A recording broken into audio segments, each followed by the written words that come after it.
Chances are, if you clicked on this video, you're probably someone that's had a glass of wine or two in your life. Whether you're someone that buys $10 bottles of wine at the grocery store or you're a wine connoisseur, chances are also pretty high that you know someone in your life that's really, really into wine, or at least pretends to be.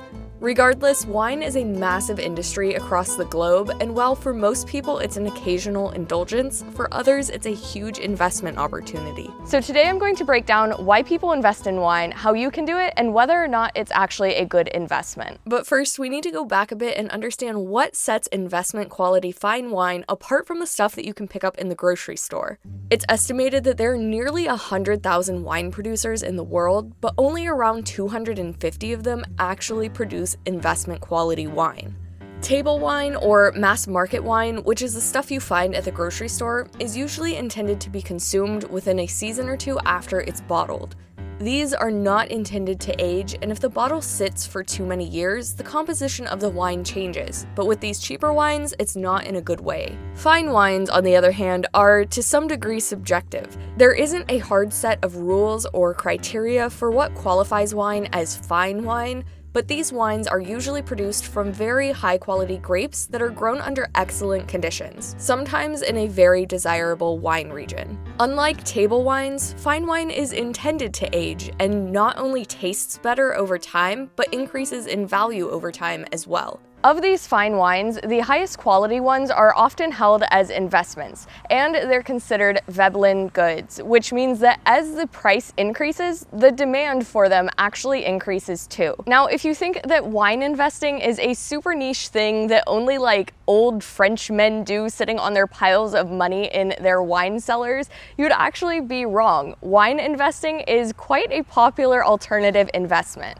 Just like we have stock exchanges, there's actually a whole fine wine exchange. It's called the London International Vintners Exchange, or LIVX, and it's basically the global marketplace where wines are traded. And just like we have indices in the stock market like the S&P 500, there are actually indices within the wine market too, like the LIVX Fine Wine 1000, which tracks the performance of 1,000 wines from across the world.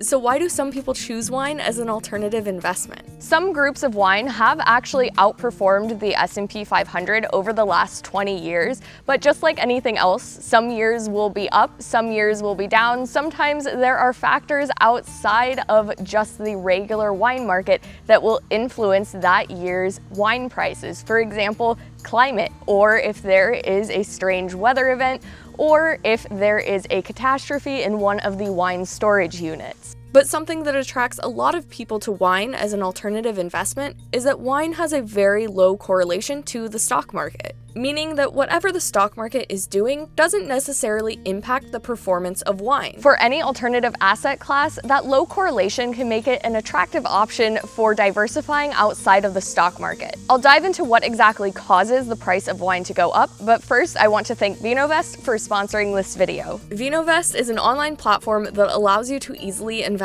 in wine without the hassle of dealing with wine brokers or auctions or trying to figure out how to store it on your own. Vinovest selects, acquires, and securely stores your wine in state-of-the-art facilities. These facilities are monitored 24/7 and are climate-controlled to ensure the security of your investment. Vinovest inspects every bottle for authenticity and guarantees your wine's provenance, and each bottle is insured in case of any catastrophic events. With Vinovest, you can manage your wine investments and buy more or sell more at any time. Or if you decide that you would rather drink your wine than sell it, you can actually request wines from your portfolio whenever you like for any occasion or reason. If you're ready to build your alternative investment portfolio and start investing in wine, I'll have that link to Vinovest in the description for you to get started. But let's go back to why the prices of wine go up in the first place. Wine production dates back 6,500 years, so that may leave you wondering, what's the big deal with some of these specific wines and what causes the prices to go up in the first place? Usually, the most valuable investment quality wines have a good track record over centuries, and they've received high praise from wine critics. Like I said at the beginning of the video, this is a very small group of wines.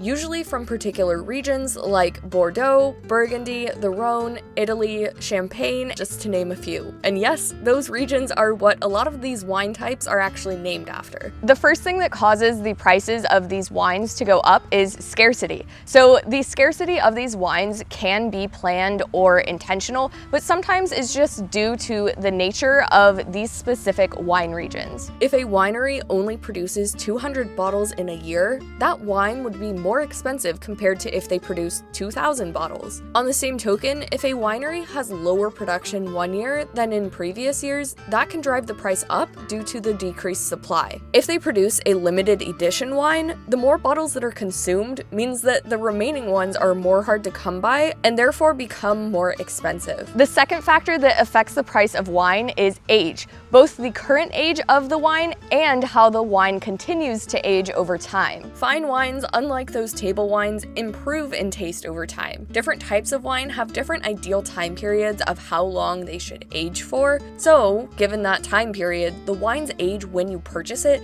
will also play into how long you actually have to keep storing it before it can be resold. And the third factor is brand equity.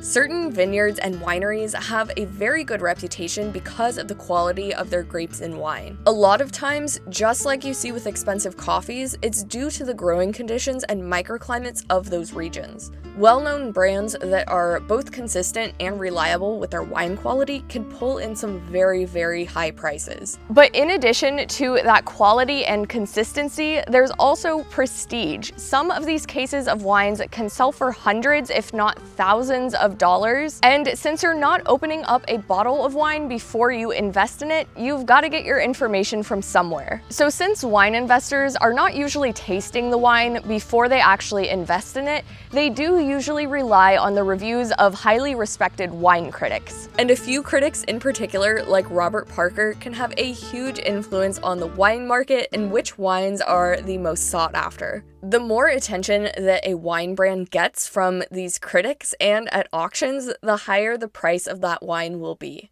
So the wine's origin, storage, and handling are all things that actually affect the price of wine as well, and this is referred to as the provenance. And these are some of the main things people mess up when trying to DIY their wine investments themselves. If wine isn't stored properly in a climate-controlled environment, it can completely change the flavor of the wine and even cause it to spoil. This is where a lot of people run into issues if they're storing it in their own homes. The wrong climate can completely ruin your investment, and it may deter other people from buying that wine from you when you're ready to sell. So a lot of people will turn to wine storage companies that handle it for them, but paying for that on your own can definitely get expensive if you aren't using a company or an online platform that includes that in their services. And unfortunately, like any highly sought after item that's out there, there are fraudulent wines, especially trying to impersonate investment wines. It's kind of funny to think about from an outside perspective that there are people out there like making their own fake wine, but it's not so funny if you get duped into buying one. These fraudulent wines can be especially hard to spot if you're going to wine auctions yourself or buying from other wine investors and not getting your wine from the wineries directly. So when buying wine for investment purposes, it's important that you get proof of authenticity or origin, as well as any other certifications that may come with that particular type of wine. So one of the most common questions with any type of investment is when you're ready to sell, who's actually going to buy it from you? When you invest in wine or any collectible asset, these are less liquid than other types of investments, meaning that there might not be a buyer at the exact price that you want at the exact time you're trying to sell. But there's definitely a good possibility that someone else out there will want it for the right price. With wine, sure, it may be another investor that buys it, but some of these fine wines end up being bought by high-end restaurants or hotels who are willing to pay the premium for the highest quality wine. So ultimately, a lot of that wine may eventually end up in someone's glass to enjoy. So I hope you guys enjoyed this video. Be sure to check out Vinovest using that link in the description to get started investing in wine. Let me know what you think of wine as an alternative investment, and I'll see you guys next time.